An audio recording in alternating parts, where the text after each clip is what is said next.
Good morning, students. Welcome. Today we are going to learn about the topic curriculum vitae. I am D.S. Chakravarti, Assistant Professor of English, Government Degree College for Women, Karimnagar. So, curriculum vitae. What is curriculum vitae?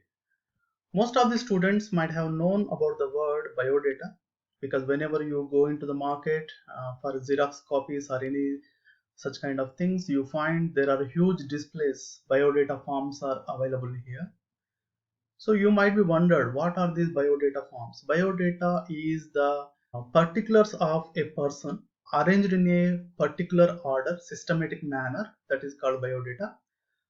And most of the times biodata is already known to you, already familiar to you. I don't think it's a very unfamiliar word for anyone. But here we can find two different words that are new for everyone, might be. So those words are curriculum vitae and resume. So biodata is a very age-old word that is used very often, and it is a cliche that is used repeatedly.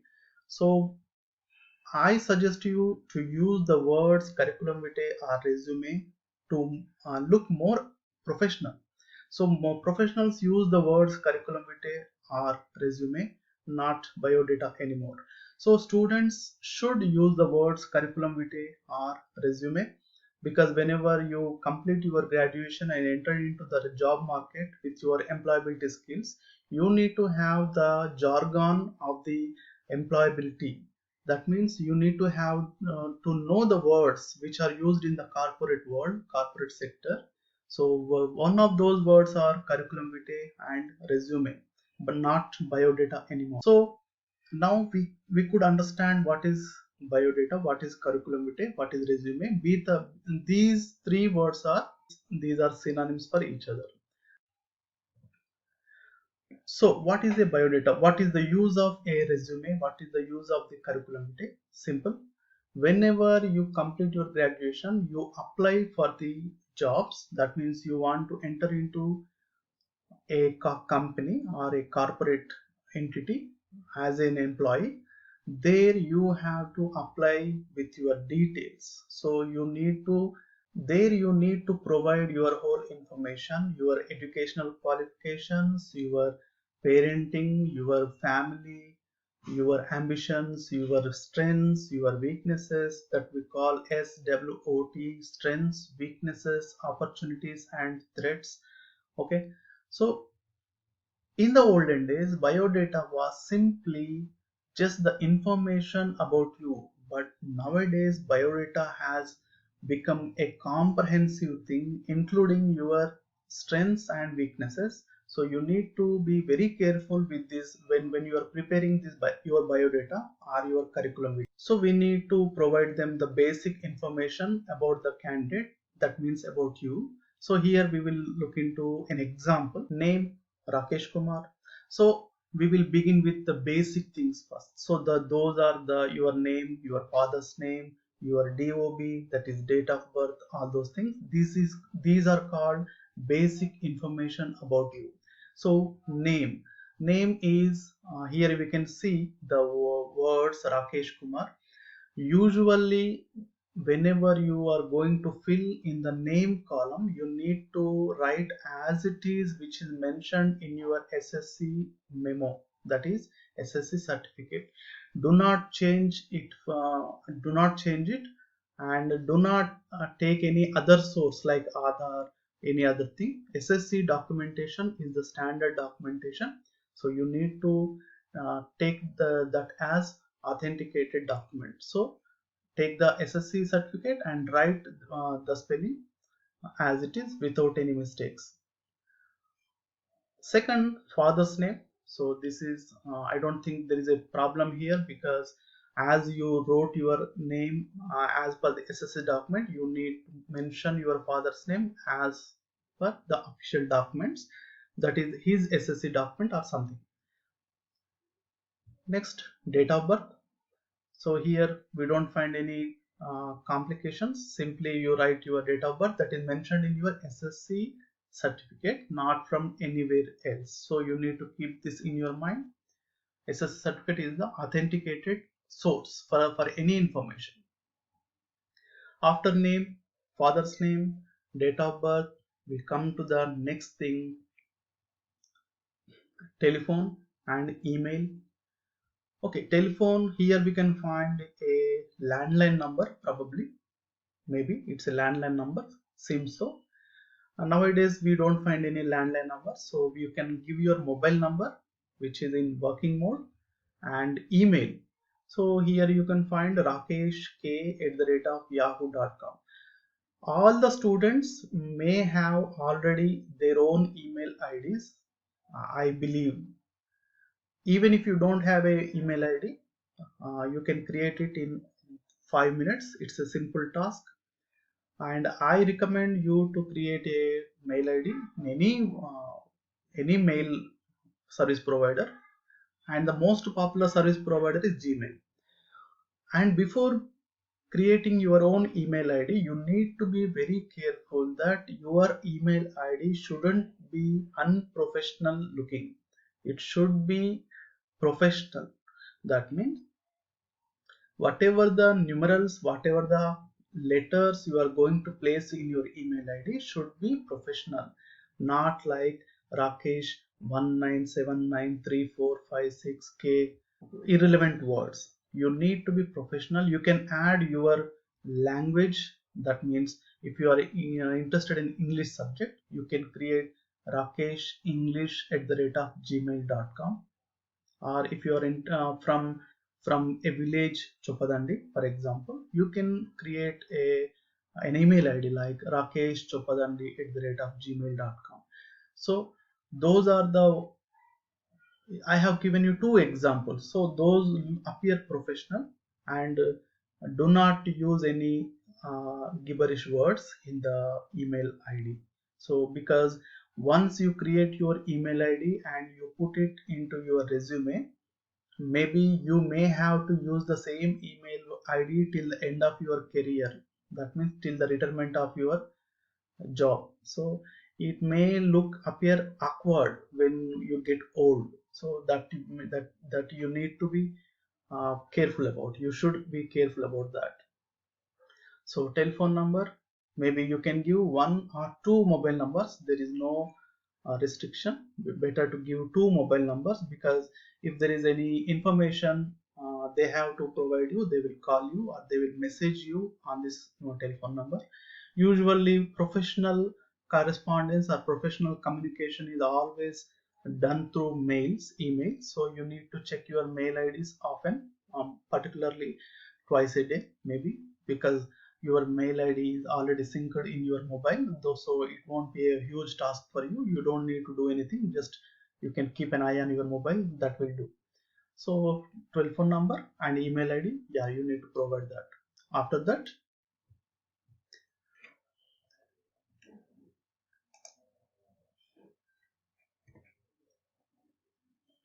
here you need to give your address for correspondence, because when if they have to send you some uh, documents in paper format, usually as I said just now, most of the correspondence is done through mail. So you will be getting a mail from them whether they have accepted your request or not. After accepting your request, if they have to send you some physical document or physical bond or some paper, they need to have your address. So you have to provide them your address.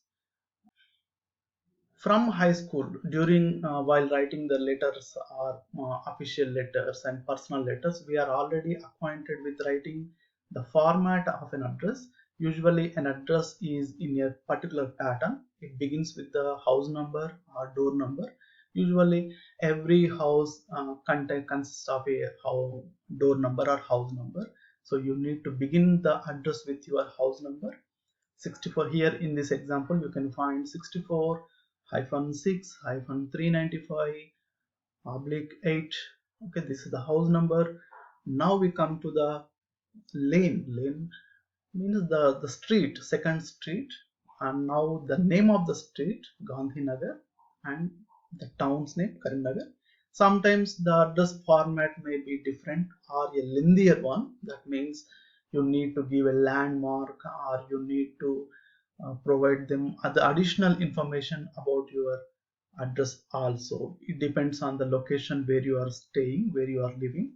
So this is the basic format of an address. Usually every address should be supported by a pin code number. Okay, this is a mandatory thing. You need to provide your address with a pin code number. After that, another basic thing about when another basic thing that you come across while writing the curriculum vitae is nationality and religion.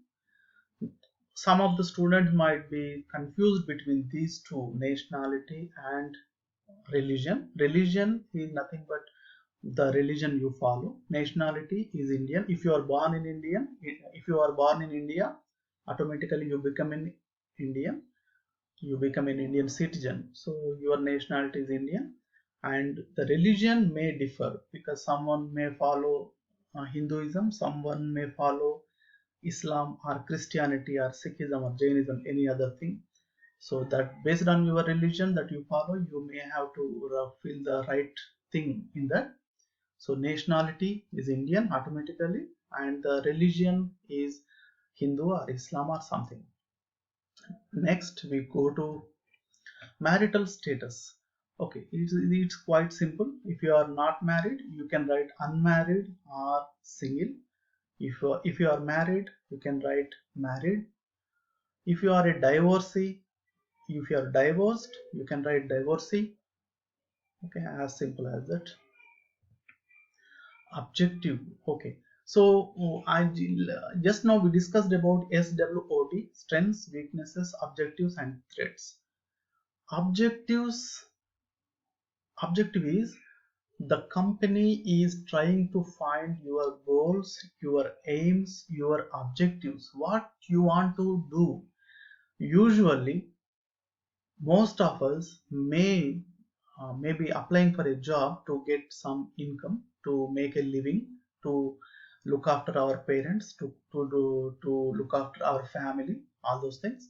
But in addition to that primary objective, we need to have some more objectives. That means you need to have an ambition, like to reach a position in the organization.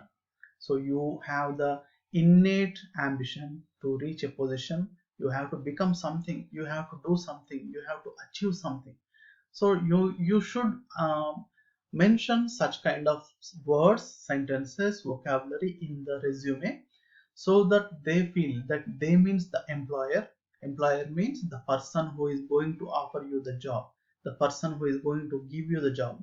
That employer feels that you are the right candidate for the particular position means the job. So in addition to, or instead of writing I want to make money because I have to look after my parents, I have to look after my family, you need to write some positive things like to reach a position in the organization. So I want to do something for the company. Okay, this is the objective. Now this is experience. So if you have already some experience in the sector or in any other sector, you can mention that. Usually, generally, experienced candidates are will be given more priority than the freshers. Freshers are the candidates who had just now completed their graduation and entered into the market. So usually companies prefer experienced candidates because they don't need to train them again from the beginning. They believe that these experienced candidates have the basic knowledge and basic skills regarding their job, and they will save some time in that. So if you have some experience, you can mention, definitely, certainly, there is no doubt about it. And one more thing, if you have experience in different sector also, you may mention that, because we don't know, the company might have interest in that sector also. So if you have experience in any sector, you better go for mentioning that in your resume, in your curriculum vitae.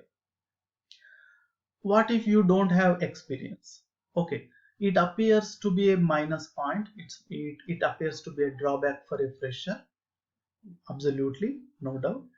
But you can compensate your lack of experience with your objectives, that is the vocabulary you are using while mentioning your strengths, while mentioning your objectives, while mentioning your goals. You need to come up with those ideas, those vocabulary, those sentences that make them feel that you are the best candidate for that particular position. So freshers have to work on that thing, that is expressing your objectives more efficiently, because you have to compensate your lack of experience.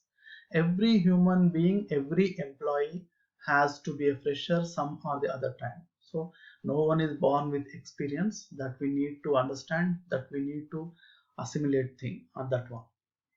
Okay, so we have completed the experience thing also. Now your qualifications, this is the biggest thing that is going to impact your future, that is you're going to be selected or you're going to be rejected, depends on this thing. So what is this qualifications? Qualifications usually are of three kinds. One is academic qualification, the second one is professional qualification, and the third one is technical qualification. So we will begin with discussing about academic qualifications. So we all are aware of the fact that academic qualifications is nothing but the degrees we get from a college, uh, from high school, intermediate, degree, PG, all those things.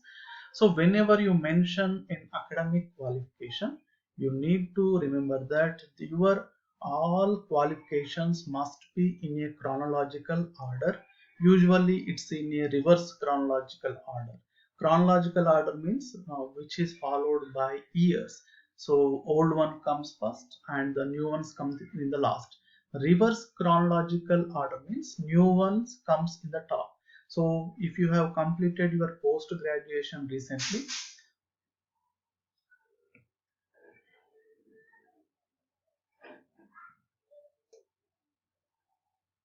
if you have completed your post graduation recently, then you need to write the post graduation thing in the top, that is the reverse chronological order. Beginning from your post graduation, you write the post graduation, second you come write your graduation or any other beard like things in the second place, then you go backwards. So this is academic qualifications. And the most important thing that you need to remember is, whenever you mention your qualifications, any qualification, whether it is academic or professional or technical, you need to write the place where you studied. That means the place of the name of the institution particularly, and the marks you received or the grades you received, and the percentage also, so that it is easy for anyone, that is the employer, to assess your qualifications very comfortably without any much uh, diligence. Okay, so that is the first thing, academic qualifications. Next we continue with our professional qualifications. So what could be the difference between academic and professional qualifications? Simple. Professional qualifications are the qualifications, the degrees which have directly their.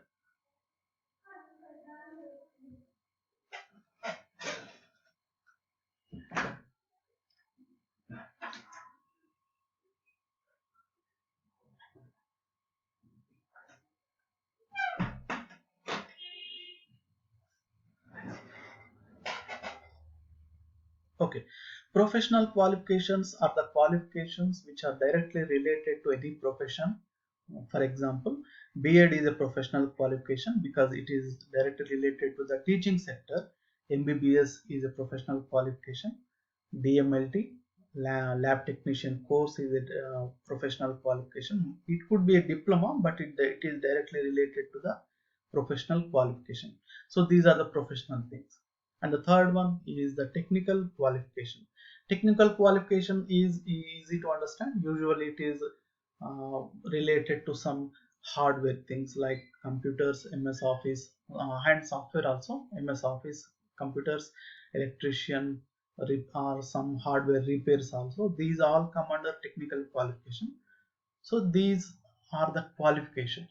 So if you have any accolades, that means if you have achieved something in your life in the academic sector or professional sector, you have to mention that. That means if you have passed a test in distinction, or if you received some award in any test, you have to mention that, but because it's going to make an impact on your selection process.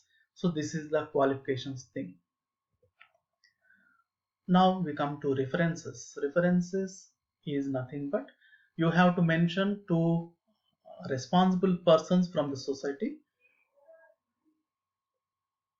You have to mention to responsible from the society who know you well. So you are familiar with those persons. They know you, though they know about you.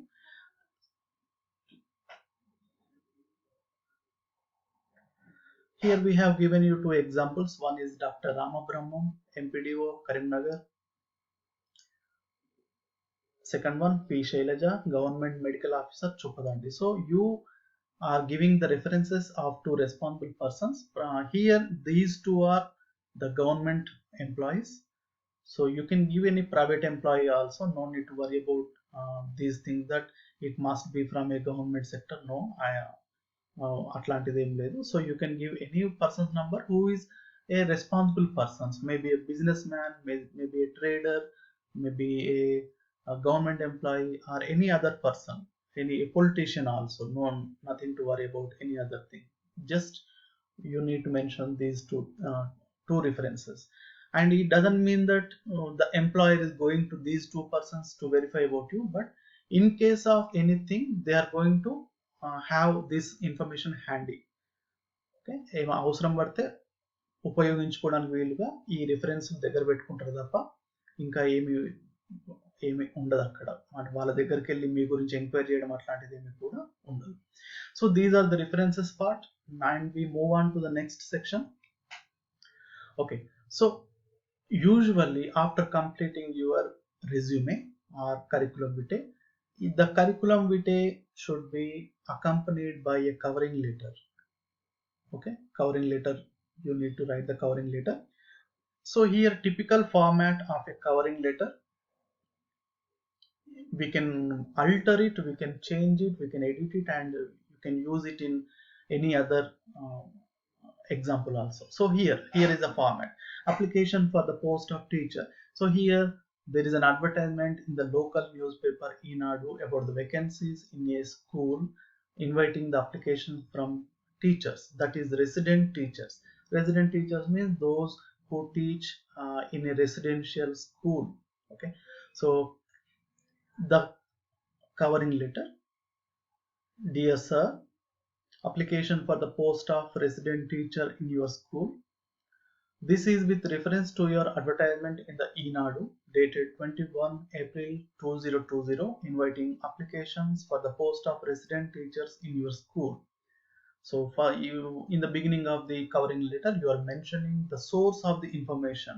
Unless you mention the source of information, there is an ambiguity about what you are trying to communicate. So you just mentioned the source of the information. The purpose of your letter also has been mentioned in the first sentence. I would like to be considered for the post. So this is your objective, your opinion. So in the second paragraph, you come to your qualification. That it's a brief qualifications, because you are not going to write the whole curriculum vitae again in the covering letter, because you are going to enclose the curriculum vitae with this covering letter. So you don't need to write the whole information again in this covering letter. So you can briefly mention about you in a 2 or 3 sentences, right? So what we can find in this example: I have completed my B.Ed in 2017 from Osmania University and obtained post-graduation from Kakatiya University, Warangal. I have a diploma in special education. So here this is an asset. When you have some special qualifications, special abilities, you have to mention them very clearly. So most of the students do not have these kind of diplomas.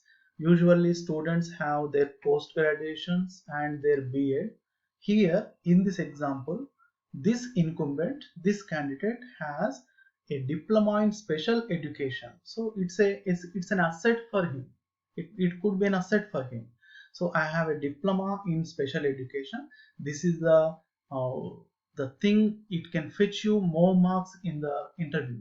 So that's why he is mentioning the most important thing in the covering letter. I am presently working as a teacher in a Olympia High School in Hyderabad. So he is working in a school in Hyderabad. So he is indirectly telling the employer that I am already employed. That means I have the experience as well. I am not a fresher. So he is communicating that information through this sentence. I am enclosing copies of my certificates. So here you are enclosing copies of your certificates. That means your SSC, your intermediate, your graduation, your post graduation, your BEd, Bachelor of Education, and your diploma in special education, and other accolades, awards, rewards. If you have achieved any, if you have received any, you are enclosing all those copies with this covering letter, and you are mentioning the same in this letter. I look forward to hearing from you. So this is the closing sentence. Uh, I am expecting a positive response from you. This is the meaning of the sentence. Yours faithfully, signature, and K. Srikant. So you need to conclude the letter by writing yours faithfully, then your signature, and after that your name in brackets, and after that you need to mention the enclosures also. So what are the certificates, what are the documents that are enclosed with this covering letter? There are three things. First one, curriculum vitae, that is the resume that we have already filled. Second one, copies of your certificate, that is your qualifications or the accolades, all those things.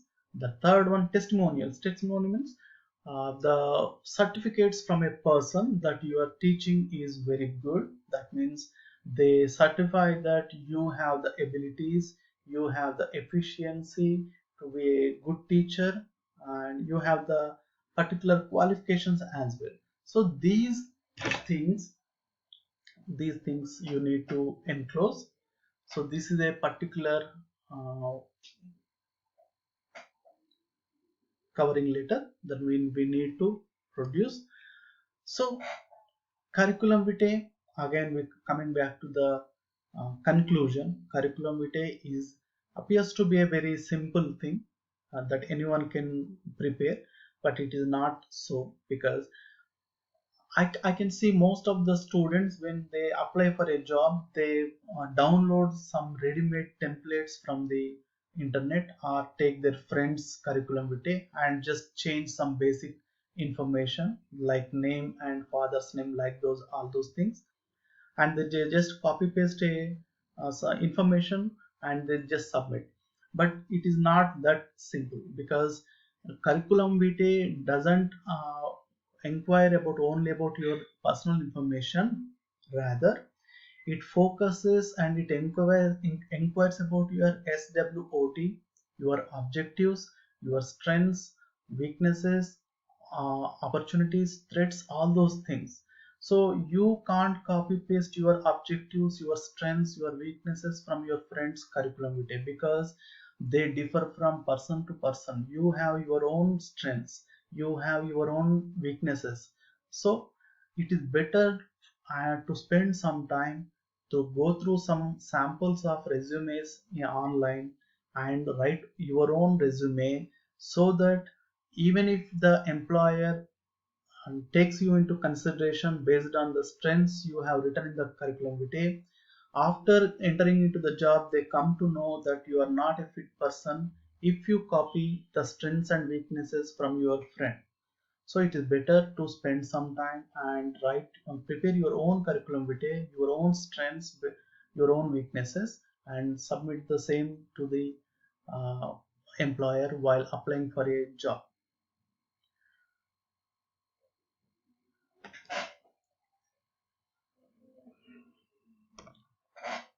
Before concluding, I strongly suggest you to go through several examples of curriculum vitae online. Yeah, you can find plenty of them in Google, or you can find in the textbook also. So you need to,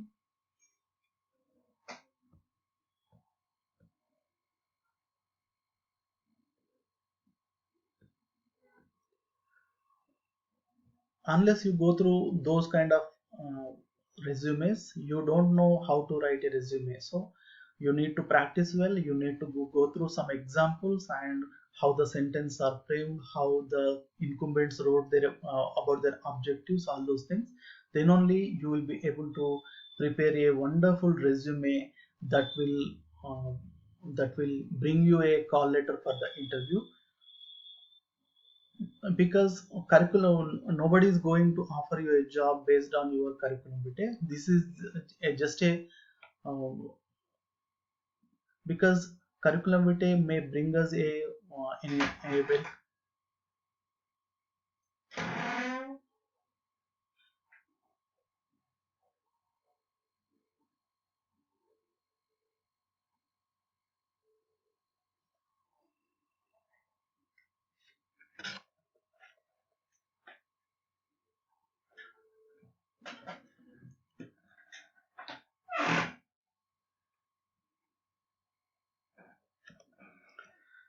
because a wonderful curriculum vitae will bring you an invitation for the interview.